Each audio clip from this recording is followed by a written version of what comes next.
Syria is in chaos right now. Assad has fallen.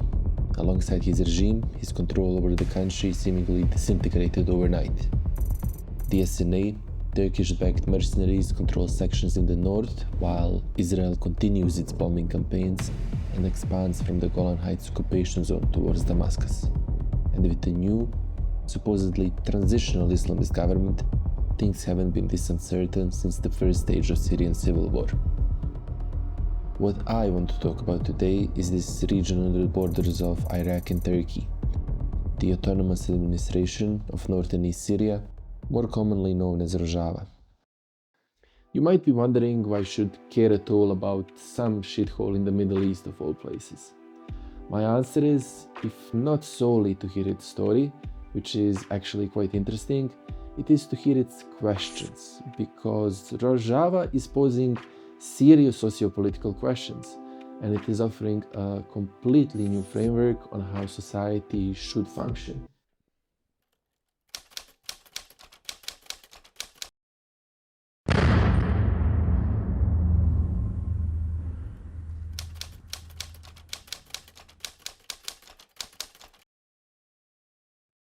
Three predominantly Kurdish inhabited areas of Syria declared their autonomy from the central government. Assad's regime withdrew its forces from Kurdish and other more rural regions, prioritizing larger interior cities which it deemed more strategically important. They left behind their bases and offices, and alongside them a power vacuum which ISIS was eagerly looking to fill. The Kurdish movement, rejecting alliances with regime or Islamists, proclaimed democratic confederalism as a third way. Since then, they have attempted to create a grassroots society here.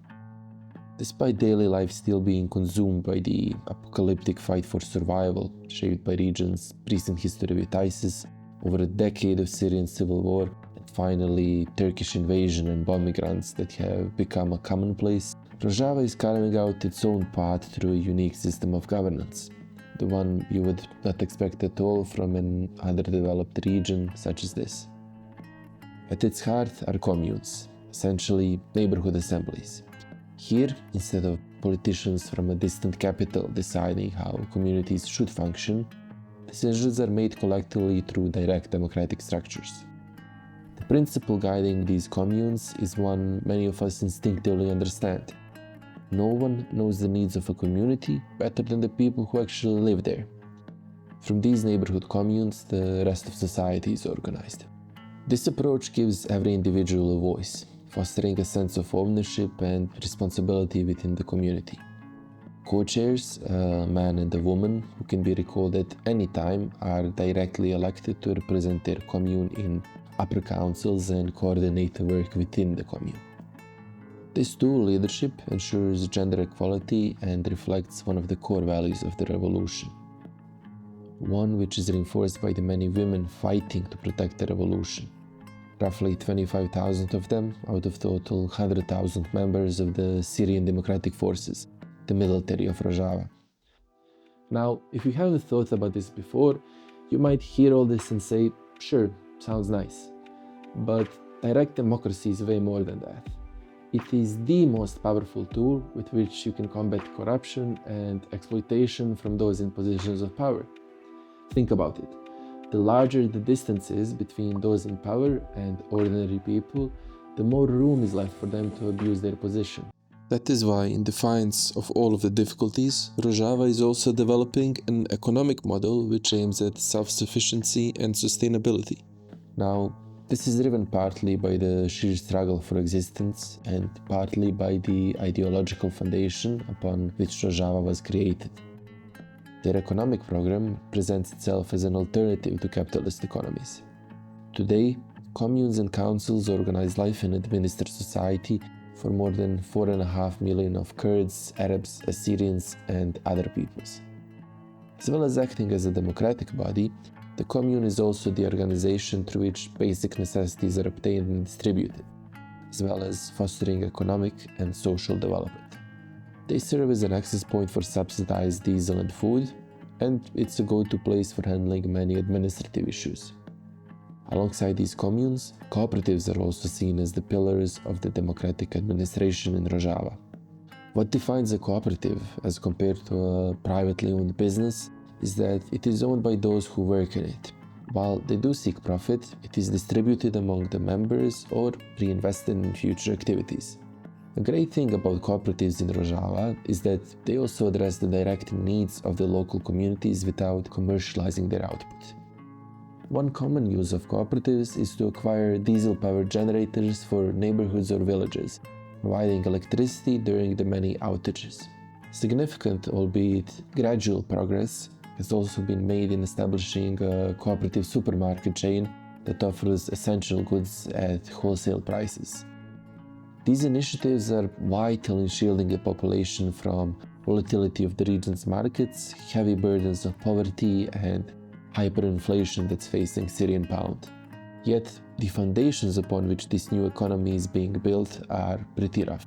When regions of what is now Rojava gained autonomy from the Assad government in 2012, they inherited an economy built on monocultures.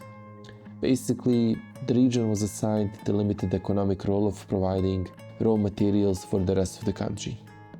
For decades, the region was strategically underdeveloped, with little industrial infrastructure and limited opportunities for diversification.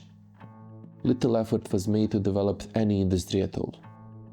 After the revolution, much of the cultivated land which had been owned by the Syrian government came under the control of Rojava's autonomous governing structures. Parts of this arable land were handed over to local communes, which were then tasked with setting up cooperatives to cultivate the land, diversify crops, and to prioritize production that would meet the needs of the local population. This agricultural revival has not only improved food security, but also empowered local farmers who now have greater control over their livelihoods.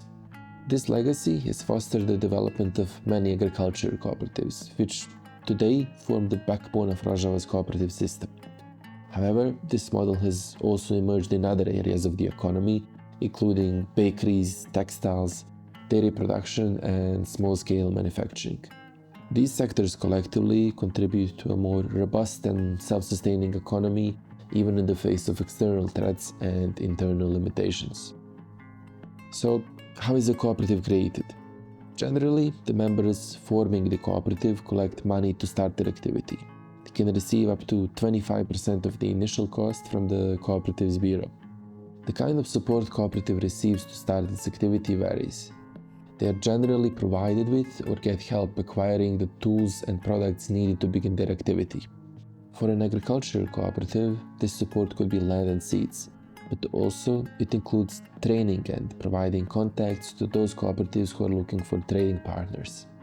Additionally, Aboriajin, an organization whose main activity is aimed at emancipating women and enabling them bigger economic independence, funds women cooperatives who start their activity with all of the initial costs covered. Women's liberation is one of the key struggles of the Rojavan revolution, and women playing a significant role in both government and military points to another stark contrast to the widespread oppression of women across many parts of the Middle East. Conducting a full assessment of the existing cooperatives is a challenging task due to the decentralized nature of political system of Rojava. This is not helped either by the military incursions and attacks by the Turkish state, which keep overrunning a system that is still in its very infancy. The territory now controlled by the Turkish SNA was amongst Rojava's most fertile lands.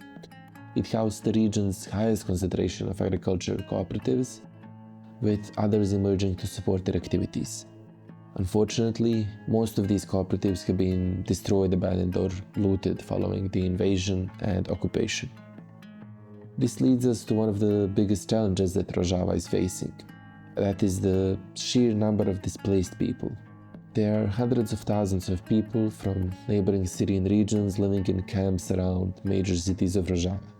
They have somehow managed to house and provide from them, despite the shoestring budget, and now mostly relies on black market sales of oil.